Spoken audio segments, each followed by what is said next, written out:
பிஸ்மில்லாஹிர் ரஹ்மானிர் ரஹீம்.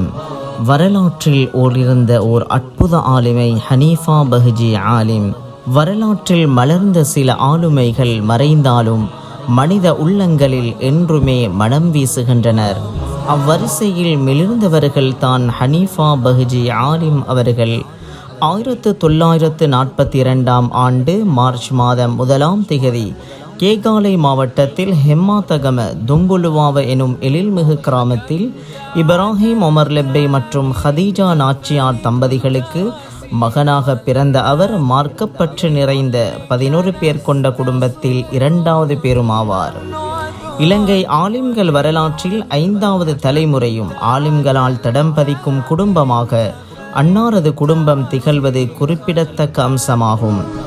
1947 ஆண்டு ஹெம்மாத்தகம அன்னூர் குர்ஆன் மதரசாவில் தனது ஆரம்ப உஸ்தாத் மதீனா ஆலிம் சாஹிப் அவர்களிடம் அல் குர்ஆன், தஜ்வீத் மற்றும் தீனியாத் போன்ற பாடங்களை கற்றுக்கொண்டார். தனது ஆரம்ப பாடசாலை கல்வியை ஹெம்மாத்தகம ஹிஜ்ராகம அல் அஸ்ஹர் கல்லூரியில் தொடர்ந்தார். சிறு வயதிலே விவேகம், துடிதுடிப்பு, ஆழ்ந்த மனன சக்தி போன்ற திறமைகள் அன்னாரது எதிர்காலம் ஜொலிக்க இருக்கின்றது என்ற நற்செய்தியை அன்றே உடம் போட்டு காட்டியது. 1953 ஆண்டு தனது அரபு மதரசா பயணத்தை கல்ஹின்ன அல் ஃபத்தாஹியா அரபு கல்லூரியில் ஆரம்பித்த அன்னார் 1955 ஆண்டு காலிக்கோட்டை பஹ்ஜத்துல் இப்ராஹிமியா அரபு கல்லூரியில் ஷரியா கற்கைக்காக இணைந்து கொண்டார். 1964 ஆண்டு தனது ஆலிம் கற்கை நெறியை நிறைவு செய்த பின் உடுநுவர கெடகும்பர பள்ளிவாயலில் தனது தகப்பனாரால் ஸ்தாபிக்கப்பட்ட மதரசத்துர் ரப்பானியாவின் முதன்மை உஸ்தாதாகவும் செயற்பட்டார். 1967 ஆண்டு மல்வானை யஹஸ்கமுவ அல் முஸ்தபா முஸ்லிம் மகா வித்தியாலயத்தில் தனது ஆசிரியர் பயணத்தை ஆரம்பித்தார். மேலும் 1968 தொடக்கம் 1970 வரை கொழும்பு ஜாஹிரா கல்லூரியில் சிரேஷ்ட இஸ்லாம் அரபு ஆசிரியராகவும் கடமையாற்றினார். 1973 தொடக்கம் 1974 ஆண்டு வரை அட்டாளச்சேனை ஆசிரியர் பயிற்றுனர் கல்லூரியில் ஆசிரியர் பயிற்சியை நிறைவு செய்த ஓர் பட்டதாரியுமாவார்.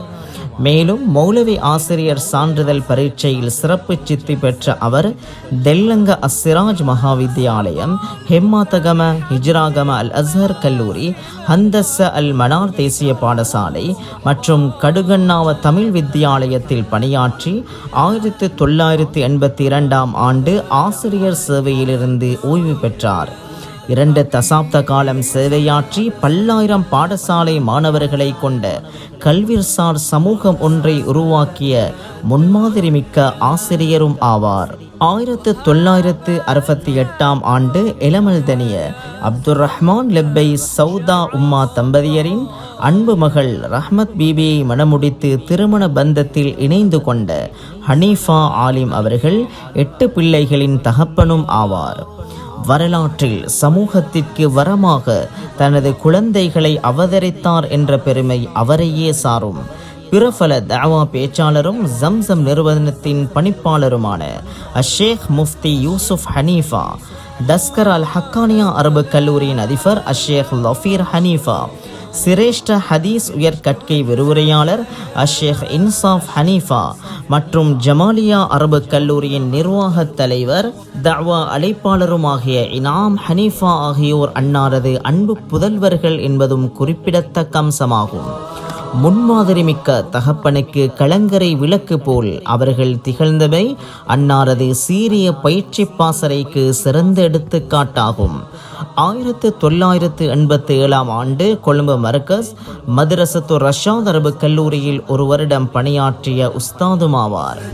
1999 ஆண்டு பல்வகைமை கொண்ட ஆலிம்கள் எனும் ஆளுமைகளை சமூகத்திற்கு அறுவடை செய்ய வேண்டும் என்ற நன்னோக்கில் 21 மாணவர்களோடு தஸ்கர அல் ஹக்கானியா அரபு கல்லூரியை ஸ்தாபித்தார். அல்லாஹுவின் அருளால் தற்போது இலங்கையின் மிக பெரும் அரபு கல்லூரியாக பரிணமித்திருப்பது அன்னாரது உயர் இஹ்லாஸ் எனும் மன தூய்மை என்றால் அது மிகையாகாது. அனைத்து பாடங்களிலும் முதிர்ச்சியும் தேர்ச்சியும் பெற்ற அவர் இறுதி மூச்சு வரை தனது வாழ்வை இல்முக்காகவே அர்ப்பணித்தார்.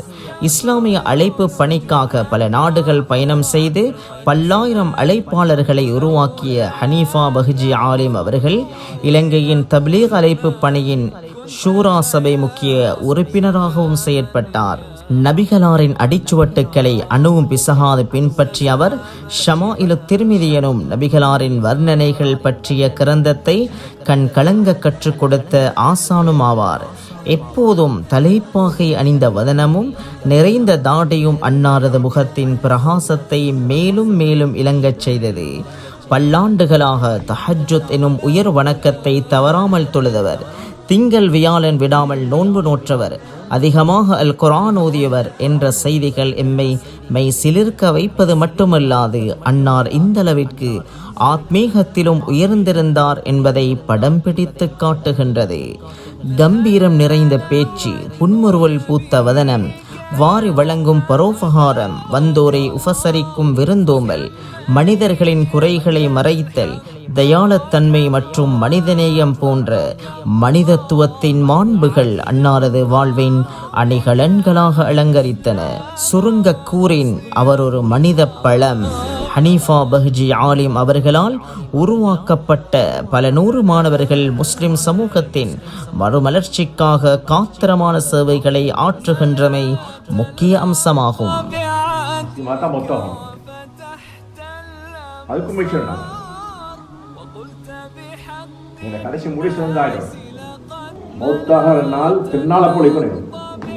பல்லாயிரம் மனித உள்ளங்களை ஆகர்ஷித்து நீங்காத இடம் பிடித்த தன்னிகரற்ற சன்மார்க்க ஜோதி ஹனீஃபா பஹ்ஜி ஆலிம் அவர்கள் 2020 6/4 வியாழக்கிழமை அன்று வஃபாத்தானார்கள்.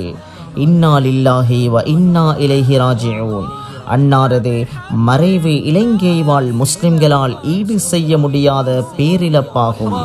விண்ணிலே ஒளிர்ந்த தாரகை ஒன்று மறைந்தது.